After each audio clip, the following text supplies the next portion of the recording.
Have the home team back, isn't it? Welcome back, Aaron. Yeah. We are in the middle of the Jewish holidays, and there is an energy field that is created when large numbers of people are participating in a ritual or practice that has been practiced for thousands of years. It is a mystical journey of spiritual awakening that has been created by our Jewish ancestors. And so it was a process that was created to help us wake up from, okay, there's more to reality than just the dimensions in which we live. And part of participating in a ritual is that it allows us to step outside of ordinary time, just for a bit, that we can kind of speak to spirit, speak to the gods, if you will, even though we know there is the one God. And these traditions are very powerful and rooted throughout our history. I remember when I first started taking yoga from Swami Vishnudevananda, you know, he would say that the asanas, the postures, were from his teacher, Swami Shivananda, and those postures were from his teacher and his teacher and his teacher, to go back thousands of years. And so when we would be participating in these postures, we were practicing prayers, we were practicing movements that had been tried and true for thousands of years. You know, I think that's the same kind of power in a different way. You know, when we follow a recipe that was handed down from, you know, our moms or our grandmothers or whoever, you know, is that we're practicing alchemy in a way, where we're doing a ritual and we're doing something that they have done for a number of years. One of the dishes that we have at our house on Thanksgiving is creamed cabbage. It's a Scandinavian dish. I love it. Most people are like, really? New people are like, no, I don't think so. And it was interesting was that after my mother died, the Thanksgiving after, I had her recipe and I was making the creamed cabbage. And all of a sudden, I was struck with this grief because I realized I was doing the same movements and practicing the same recipe and creating the same dish that she had. So it's very interesting, the traditions and the rituals that we have, and to give thought to some of the things that we do. So unity is a relatively young religion. We've only been around for about 120 years. And the plus and minus of that is that we're not seeped in a lot of tradition. So the positive of that, though, is we get to create our own. I mean, we have a few. We have the burning bowl and the white stone ceremony at the beginning and end of the year. But in unity, we're able to kind of just go, okay, let's look at the whole picture and see how we can incorporate these different rituals. So in keeping with the Jewish holidays, we are going to participate in two rituals today. And one is of releasing and letting go, and the other is of welcoming in the Jewish New Year. So, a little history here. Rosh Hashanah is the beginning of the Jewish high holy days, and it is followed 10 days later by Yom Kippur, which is this year on September 13th. It is believed that on Rosh Hashanah that the book of life is opened. And when the book of life is opened, your name may be written upon it. And on this book, if your name is written upon it, well, guess what? This may be the last year that you have. And so in a way, it's kind of a spiritual awakening, right? Because if you knew you had only 1 year to live or a couple months to live, it's kind of a spiritual awakening. It kind of reevaluates things like, wait a minute, I better do what I'm supposed to do, or be here, or connect, or do those things. And so part of Rosh Hashanah is about waking us up spiritually and reflecting and remembering. So it's a time of year to reflect, to return, and remember. September is a time of returning. It's a time of returning to school. Our activity levels pick up. We return to all those things that we had let go over the summer. But with the high holy days, it's about returning to the soul, the spiritual wake-up call. One of the stories that is told around this time of year is the story of the king and his son. And this king wanted his son to experience life in its fullest. So he sent his son out into the world. He said, just go on out and travel, see the world, do it all. And his son did. But the thing is, his son was gone for so long that he forgot his native language. So his son finally comes back, and he comes to the castle, and he's trying to get in, but he doesn't even speak the language anymore. And because he's changed so much, the guards don't recognize him, so they're like, nope, sorry, you can't come in. We're not going to let you in. And he cries in his agony because he can't get back into his home. And his father, who's inside the castle, hears his voice and recognizes his voice. He recognizes that cry and that wail, and he goes out and invites him back in. The symbology behind this is the blowing of the shofar. So Wayne played the saxophone for us at the beginning of the service in that haunting melody, and it's kind of that call of our soul crying out to God, crying out to the universe, asking us to remember me, and to remember Spirit, to remember God. The blowing of the shofar is a cry from deep within, expressing regret for the past and determination for the future. Now, in Unity, we don't talk a lot about regret. We don't talk a lot about, well, we don't talk at all about sin and that kind of stuff. And the truth is that the Greek word for sin meant missing the mark. It was an archery term. So you sinned if you didn't make the bullseye. It's not that you did anything wrong necessarily, but you missed the mark. And so what happens when you sin, when you miss the mark? You fix it. You redo it. You do it again until we get it right. So one of the rituals that we're going to participate in here today is about the releasing of our mistakes, the releasing of our regrets and those things that we want to let go of. Because again,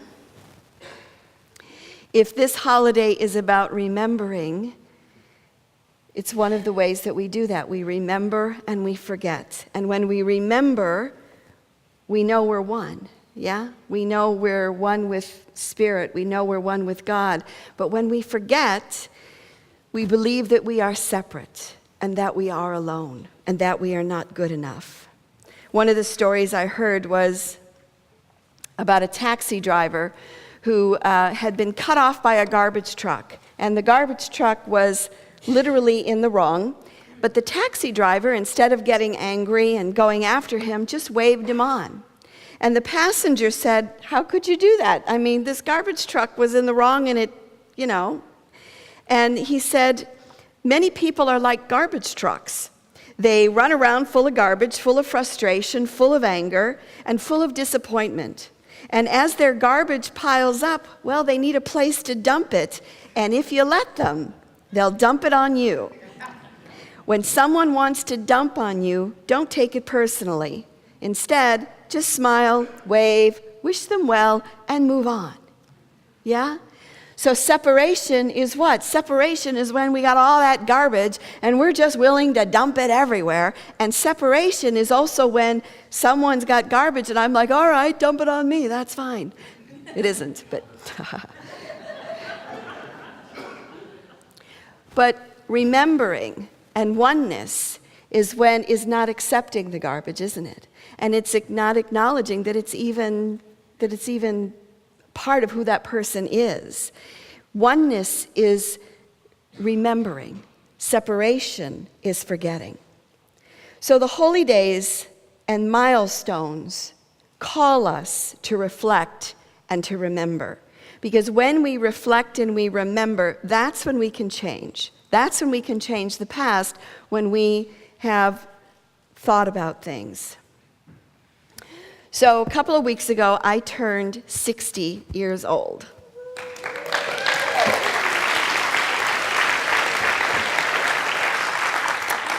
Somehow I didn't think that was ever going to happen. You know, you never think that you're going to be 60 or 70 or 80 or whatever. It's like, really? Kelly calls it my lament of being alive. Oh, I'm still alive. Now I'm 60. So when I thought about what I wanted to do to acknowledge this big milestone in my life, what kept coming up for me was that it was important for me to go back to my roots, to go back to Chicago, and to do a pilgrimage, in a sense, to walk my neighborhood, to walk my life, to revisit people that I haven't seen in some 40 years, some of them. And this visit was spurred by a dream that I had where I was called back to my home. I got a phone call that says, you need to go home. And when I got to my street where I lived in Chicago, it was blocked off with crime tape, and there were police cars blocking it with the lights. And I walked up and I said, what's going on? And they said, you can't come in here. And I said, yes, I can, because I live here. And they said, all right, you can come. And as I walked down the street, I noticed that every street, every house had been bulldozed, because they were going to renovate it and they were going to make it better. But the problem is, nobody moved out first. So all these people were living in rubble, and they were living in these bulldozed homes, and even though they were picking out paint colors for their next house that was going to be built. So I called a neighbor of mine. Actually, I used to be her babysitter. I taught her how to tie her shoes wrong. She keeps reminding me of that. And we met, and we walked around the block. We walked to our grammar school, and we walked past the different houses and remembered who lived where and all the stories that were coming out. And then we came to my house where I had lived in a 2-flat. My grandparents lived upstairs, we lived downstairs. And my dad's best friend bought the house when we moved out in '74, and I have not been back there since we left then. And I could tell Babe, my dad's best friend's name is Babe, was home because his car was out in front. So I called him and I said, hey Babe, you know, we're outside, come on out. And he goes, no, come on in. So I was able to go into, he lives on the upstairs, I got to go into the house where my grandparents were. And I had this vision, I could see myself being 2 years old, sleeping on the couch and waking up and seeing my grandmother. And it was just, all this stuff was just going on. And then Denise, my friend, went outside, so I followed her, and the neighbors were out talking. People were coming home from the grocery store with bags of groceries. And it was like, and Denise and I shared all these stories about the neighborhood and things that had happened, and the arsons and the shootings and all the stuff that had gone on. But what I noticed was the neighborhood had come back. That kids were riding their bikes up and down the street, they were playing hopscotch, the neighbors have got grocery bags, they're saying, hey, how you doing, what's going on, you look like Warren, did you know you look like Warren? Yeah, he's my dad, I know. So what I saw was the dream manifested in some ways, where the crime tape was about the different stories that I heard that I didn't actually know about. And the rubble was that there were many houses that were falling down, including my old one was tipping almost, but there were brand new places. And so there was this regeneration and this revival, and I felt like it was 1966 again. I felt like it was this wonderful place that was coming back and seeing the renewal of life.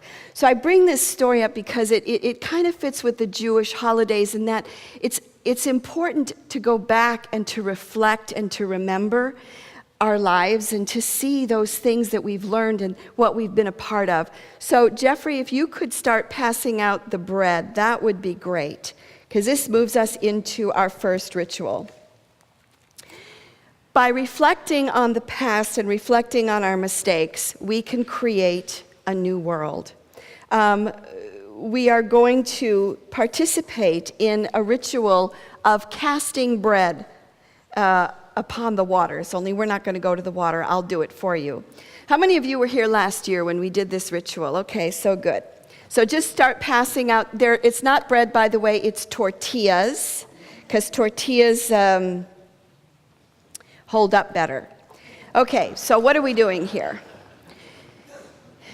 So this ritual is the Tashlich.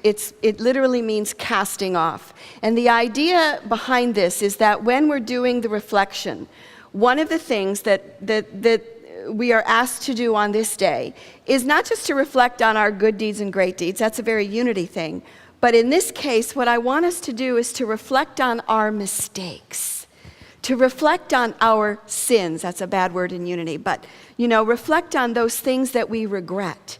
And what I'm going to do is I'm going to lead you through a meditation, and I'm going to ask you to just stop and think about those things that you want to release and you want to let go of. Perhaps there's somebody that you wronged, intentionally or not, that needs to be, the energy that needs to be put into this bread. And then the bread is cast upon the waters. This is a Jewish tradition.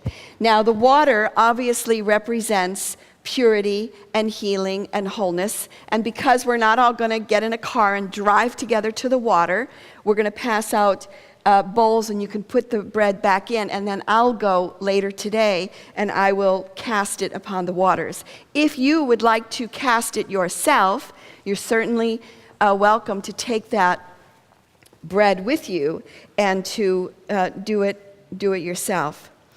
So as we participate in this ritual today, I want us to do it from a personal, individual place of things that I need to let go of, that you need to let go of. But let's also look at it from a higher level, collectively. What is it we also need to release and let go of as a nation? And perhaps as a world, what are those things that we need to let go and to release? Perhaps by reflecting on our mistakes, we can truly create a new world. We all know that Congress is going to start the process of discussing whether or not to attack Syria tomorrow. And so we recognize that without reflection, without going back and saying, okay, wait, now how many times have we done this and where does it end up getting us? We need to begin to look at those things. So we pray for the wisdom of our leaders as well. So who doesn't have a tortilla yet? Everybody's got one.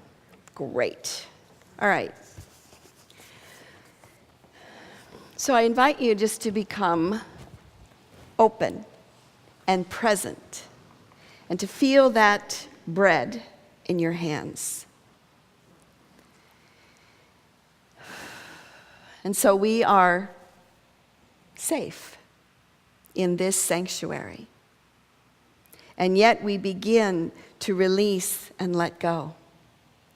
So I invite you, as you hold this bread in your hands, to imagine that those mistakes, missing the mark that you made this past year, are flowing into that bread.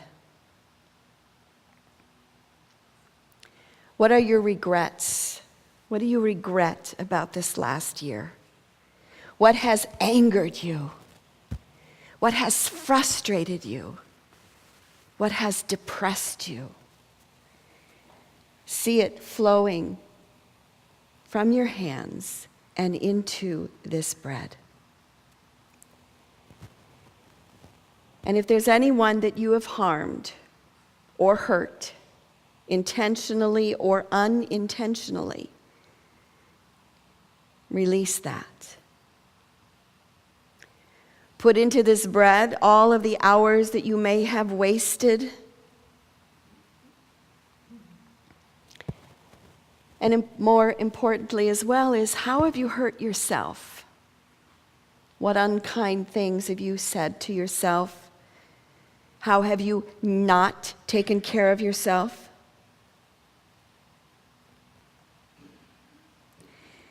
Put in the bread all the ways that you have forgotten and been separate from God and from one another. This is the big garbage dump right here. Put it in the bread. And so now we also move collectively. What are those mistakes and regrets that we may have made as a nation that we need to let go of, that we need to release? We put it into the bread. And what about those mistakes we may have made as just a member of this planet. We release, we let go, and we put that into the bread as well. And so as the ushers come forward, they are going to bring a bowl so that you can cast off this bread into the bowls. And they'll be going around throughout the service. We recognize that we are free from the mistakes of the past and the results of the mistakes of the past. So we don't end on that note. So part of the other tradition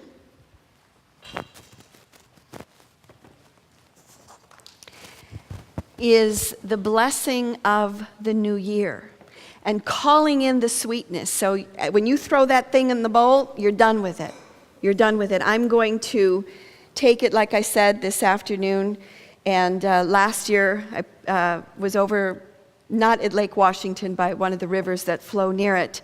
And of course, the birds were crazy over it. And as Jeff said in between, he goes, "You're going to have angry birds after church." Or you wonder why the birds are walking around going, "God, I just don't feel so good. I feel so bad. I don't know why." So one of the traditions in Judaism is that you eat an apple dipped in honey. And that is symbolic. And don't eat what you have yet. Don't eat it. We're going to do it collectively as a community. But the symbology behind it is to eat the apple dipped in honey because it brings in the sweetness of the new year.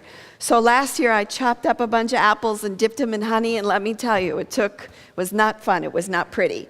So this year you have blueberries, because blueberries are just as sweet. Especially this year, they're incredibly sweet, and they call in the sweetness of the new year. So as we move into the second part of this ritual, we've released, we've let go, we've gotten rid of that, and now we're going to call in the good. So if we could pass out the blueberries.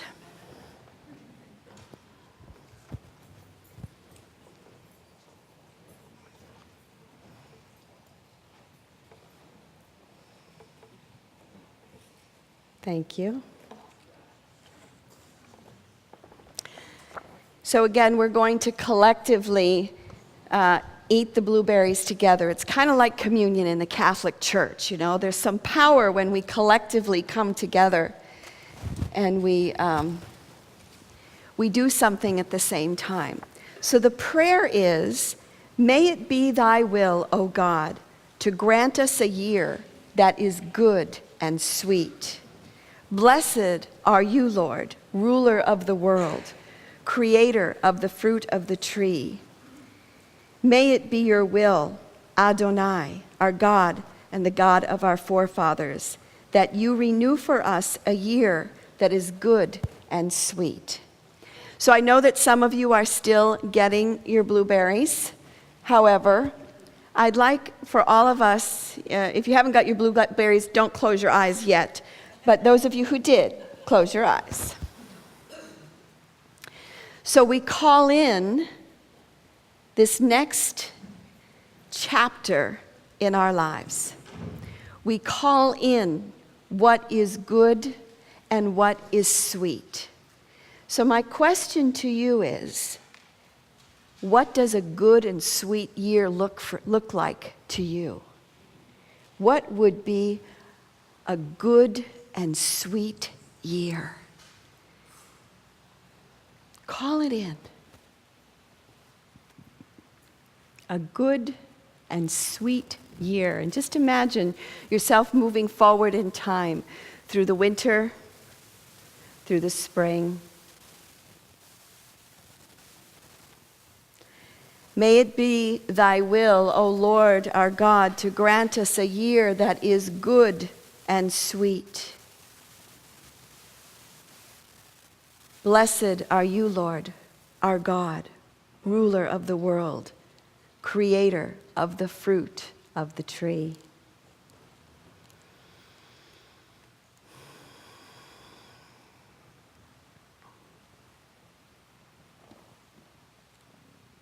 And when you have that, when you have what a good and sweet year it is, just hold that for a moment in your mind and see it going into the blueberries. And now, what would a good and sweet year look like to our nation? A good and sweet year. And how about a good and sweet year for the whole planet? Put that in the blueberry. And so I invite you to take in physically, by eating the blueberry berries, the good and sweet year.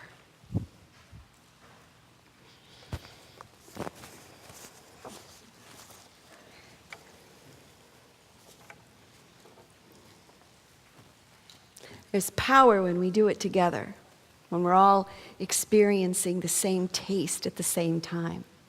It's ritual. Hopefully nobody got a sour blueberry. So what if the book of life was opened and your name was written upon it? This is the time of the spiritual wake-up call. We live from a place of forgetting and separation to a place of remembering and oneness. We join in this energy field that is created for us by our Jewish ancestors. Now, it'd be one thing to say, this is magic. I've just put all my regrets in this bread, and now I've got the sweet blueberries. It isn't magic, but it is. It states our intention to God. It states our intention to the universe that we're willing to let go and that we're willing to call in that sweetness. It is a ritual that takes us out of our ordinary time so we can step into a more mystical experience. And again, I will take the bread and cast it this afternoon. Charles Fillmore said, "Repentance is a reversal of mind and heart in the direction of the all good." So we've taken that repentance from the mind and heart and directed it to the all good. We turn our thoughts to the sweetness of this new year. And may it be thy will, O Lord, to grant us a year individually, collectively, globally, that is good and sweet.